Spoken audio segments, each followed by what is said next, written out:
Kasih karunia dan damai sejahtera bagimu dari Allah Bapa kita dan Kristus Yesus menyertai kamu. Amin. Bapak, Ibu, dan Saudara yang dikasihi Tuhan Yesus Kristus, firman Tuhan bagi kita dalam ibadah pertangyangan keluarga pada malam hari ini tertulis dalam kitab Yesaya pasal 6 ayat 1 sampai ayat 8 demikian. Dalam tahun matinya Raja Uzia, aku melihat Tuhan duduk di atas tahta yang tinggi dan menjulang, dan ujung jubahnya memenuhi bait suci. Para serafim berdiri di sebelah atasnya, masing-masing mempunyai 6 sayap. 2 sayap dipakai untuk menutupi muka mereka, 2 sayap dipakai untuk menutupi kaki mereka, dan 2 sayap dipakai untuk melayang-layang. Dan mereka berseru seorang kepada seorang, katanya, Kudus, kudus, kuduslah Tuhan semesta alam, seluruh bumi penuh kemuliaannya. Maka bergoyanglah alas ambang pintu disebabkan suara orang yang berseru itu, dan rumah itu pun penuhlah dengan asap. Lalu kataku, celakalah aku binasa, sebab aku ini seorang yang najis bibir, dan aku tinggal di tengah-tengah bangsa yang najis bibir. Namun mataku telah melihat Sang Raja, yakni Tuhan semesta alam. Tetapi seorang daripada serafim itu terbang mendapatkan aku. Di tangannya ada bara yang diambilnya dengan sepit dari atas mezbah. Ia menyentuhkannya kepada mulutku serta berkata, lihat, ini telah menyentuh bibirmu, maka kesalahanmu telah dihapus dan dosamu telah diampuni. Lalu aku mendengar suara Tuhan berkata, siapakah yang akan kuutus dan siapakah yang mau pergi untuk aku? Maka sahutku, ini aku, utuslah aku. Demikian firman Tuhan.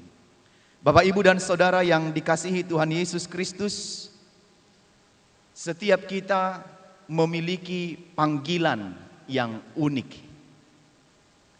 Dan sesungguhnya dimanapun kita sedang melakukan pekerjaan, aktivitas, dan tanggung jawab kita saat ini, itu adalah bagian dari panggilan kita.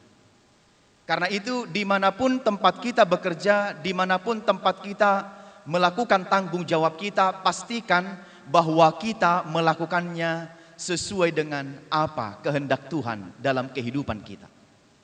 Saat Bapak Ibu melakukannya di tempat mengajar, di tempat berdagang, di tempat perusahaan, dimanapun melakukan aktivitas pekerjaan dan tanggung jawab kita, maka lakukanlah itu sebagai panggilan kita sebagai orang-orang percaya, sehingga melaluinya pekerjaan yang kita lakukan, tanggung jawab yang kita kerjakan, kita laksanakan dengan sungguh-sungguh dan penuh tanggung jawab di hadapan Tuhan. Karena sesungguhnya bukan hanya yang bekerja memberitakan firman yang memiliki panggilan dan yang seharusnya memberitakan tentang berita keselamatan dan Injil serta berita sukacita kepada orang lain. Tetapi kita masing-masing di tempat pekerjaan kita, di tugas dan tanggung jawab kita, di keluarga kita, di masyarakat kita, juga ikut turut menjadi saksi Kristus. Dan itu merupakan bagian dari tanggung jawab kita, memberitakan tentang berita sukacita yang dari Allah kita. Demikian juga dengan firman Tuhan yang kita dengarkan pada malam hari ini, di mana firman ini tentang panggilan Nabi Yesaya.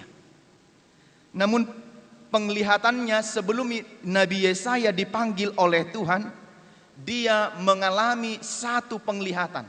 Ketika dia berdoa di dalam bait Tuhan, di dalam bait suci, maka dia mengalami satu penglihatan. Dan dalam penglihatannya itu, Yesaya melihat kemuliaan Tuhan di atas tahta dan terpancar dari yang namanya serafim. Saat itu Yesaya melihat bahwa Allah sedang memimpin ibadah.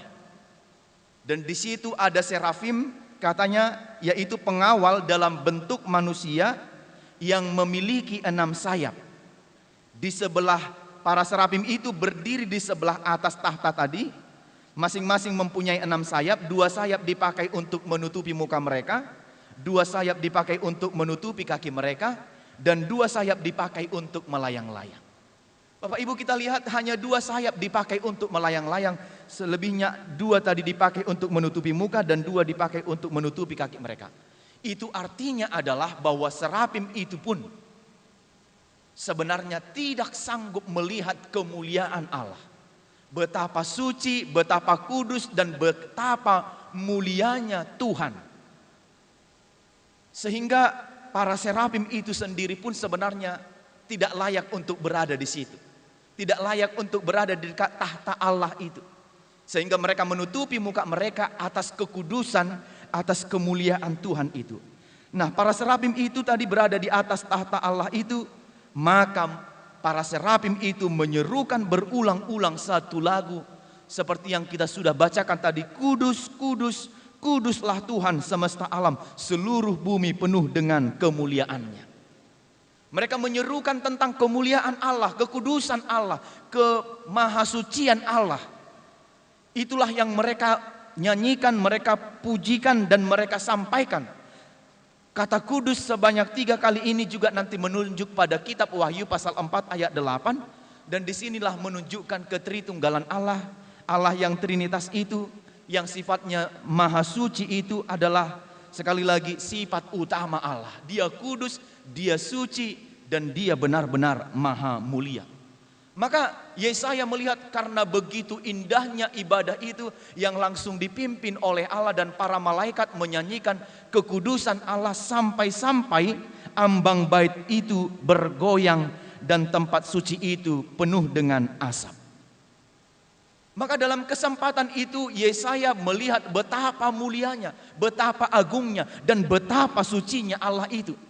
Sebelum dia dipanggil, dia sudah menyaksikan Allah yang maha mulia, Allah yang maha suci, dan Allah yang maha kudus itu. Sehingga saat dia melihat kemuliaan dan kekudusan Allah itu sebabnya Yesaya berkata pada ayat yang kelima, celakalah aku binasa. Karena kita melihat bahwa dalam konsep perjanjian lama tidak ada yang dapat melihat Allah secara langsung. Sebab siapa yang melihat Allah dengan matanya secara langsung akan mati. Itu sebabnya Yesaya mengatakan itu karena kemuliaan Allah itu, kesucian Allah itu. Maka mata manusia secara kasat mata ini tidak dapat memandang yang maha mulia itu. Itu sebabnya Yesaya mengakui dan memahami dirinya sebagai orang yang berdosa. Pada ayat yang kelima dia berkata, celakalah aku binasa. Maka hal itu menunjukkan tanda kutip menelanjangi sebenarnya bagaimana Yesaya yang penuh dengan dosa itu sekarang sedang diselidiki, sekarang hidupnya diperlihatkan, dikoreksi. Sangat begitu hidupnya tak ada lagi yang dapat ditutupi. Itu sebabnya ia mengaku bahwa dia celaka. Karena dia sudah melihat Allah, harusnya dia akan mati. Atas kekudusan Allah itu sebenarnya tidak mampu lagi dia melihat kemahamuliaan Allah, dan harusnya bagian dari dia adalah kematian. Karena dia mengaku, sebab aku ini seorang yang najis bibir dan aku tinggal di tengah-tengah bangsa yang najis bibir. Seorang yang najis bibir. Artinya Bapak Ibu, Yesaya itu tahu, Yesaya itu paham bahwa dirinya itu adalah manusia atau orang yang penuh dengan dosa. Dia orang yang najis, dia orang yang berlumuran dengan dosa, dia orang yang melakukan banyak pelanggaran dan kesalahan. Ya, seruan najis ini disebut sebenarnya adalah untuk seorang yang mengalami penyakit kusta. Boleh nanti kita lihat dalam Imamat 13 ayat 45, sebenarnya orang yang najis ini adalah orang yang jorok, yang tidak dapat didekati lagi, orang yang harusnya menjauh dan tidak boleh dekat dengan orang-orang yang tahir, orang-orang yang sudah bersih, orang-orang yang sehat. Karena penyakitnya, karena kustanya, sebenarnya dia najis. Dan Yesaya mengibaratkan dirinya seperti itu. Harusnya dia adalah bukan orang yang dapat melihat Allah atas segala keberdosaannya. Dia memahami dirinya adalah orang yang berdosa dan orang yang penuh dengan kesalahan. Dia tidak mampu untuk melihat atas kesucian Allah dan atas kekudusan Allah itu. Maka selanjutnya setelah dia melihat itu, dia katakan, aku tinggal juga di tengah-tengah bangsa yang najis bibir, yang banyak berbuat dosa, yang banyak melakukan kejahatan. Namun aku telah melihat Sang Raja, yakni Tuhan semesta alam. Aku sudah melihat dia, aku sudah melihat kemuliaannya. Maka selanjutnya yang terjadi adalah serafim itu datang mendapatkan Yesaya, dan di tangannya ada bara, dan diambilnya dengan sepit dari atas mezbah itu dan menyentuhkannya kepada mulut Yesaya serta berkata, lihat, ini telah menyentuh bibirmu. Maka hal itu menunjukkan berarti bahwa kesalahannya telah diampuni. Walaupun karena dia mengaku bahwa dia orang berdosa, tetapi serafim itu yang oleh Allah mengutuskan untuk menyampaikannya kepada Yesaya, menyampaikan ayat yang ke-7 itu, maka kesalahanmu telah dihapus dan dosamu telah diampuni. Maka kesalahannya telah dihapus, telah diambil, telah diampuni, ditutupi, ditebus.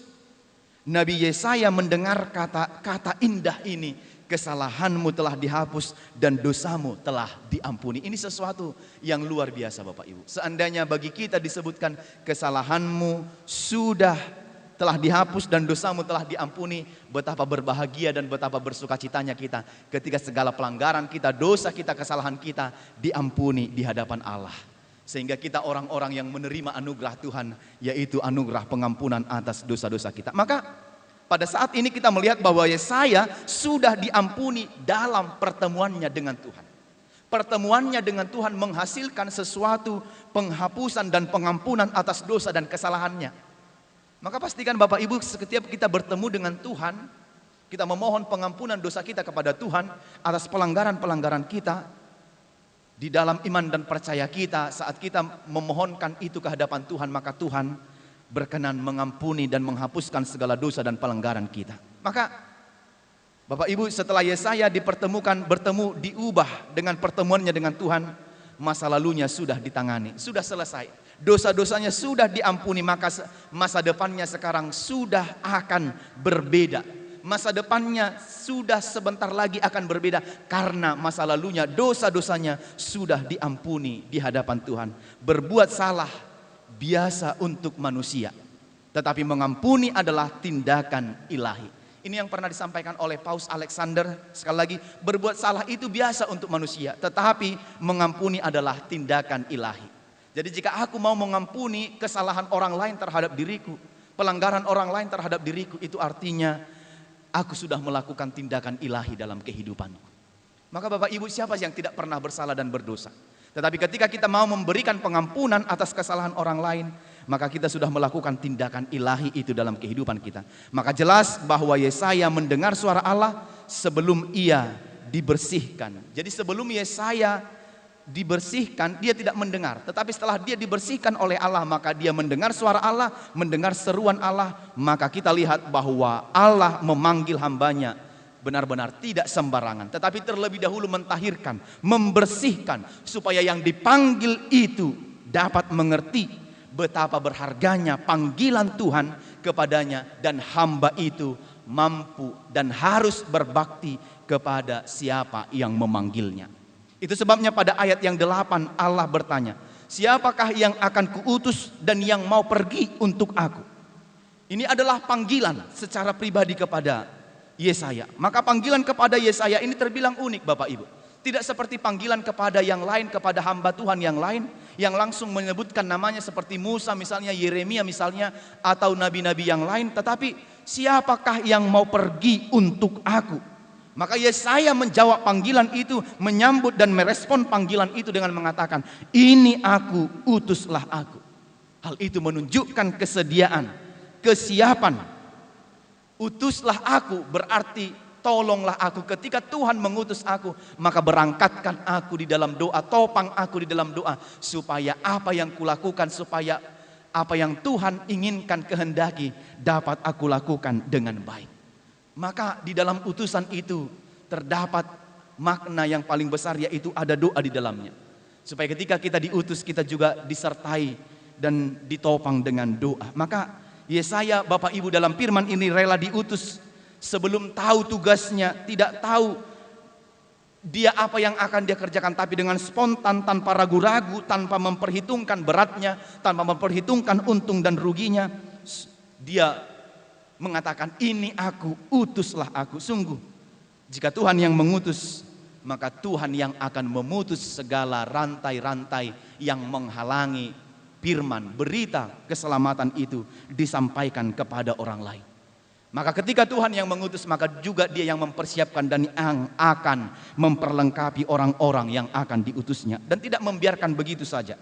Maka pada ayat yang 9, pada ayat ini nanti akan dijelaskan, Tuhan yang mengutus, maka Tuhan yang akan mempersiapkan dengan baik. Dia katakan, pergilah, beritakanlah, katakanlah, maka Allah akan mengajarimu, Allah akan menuntun mulutmu, dan Allah akan menyertai engkau untuk menyampaikan apa yang harus kau sampaikan kepada orang lain.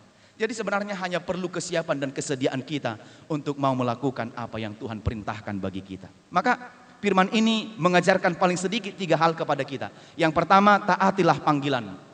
Apa panggilan Bapak Ibu sekarang? Maka taatlah, lakukanlah tugasmu, pekerjaanmu, tanggung jawabmu dengan baik. Dengarkan suara Tuhan atas tugasmu. Jangan dengarkan bisikan dan suara dunia ini. Kalau kita mendengarkan bisikan dan suara dunia ini, maka bisa jadi kita lebih mengabdi kepada dunia ini daripada mengabdi kepada Tuhan.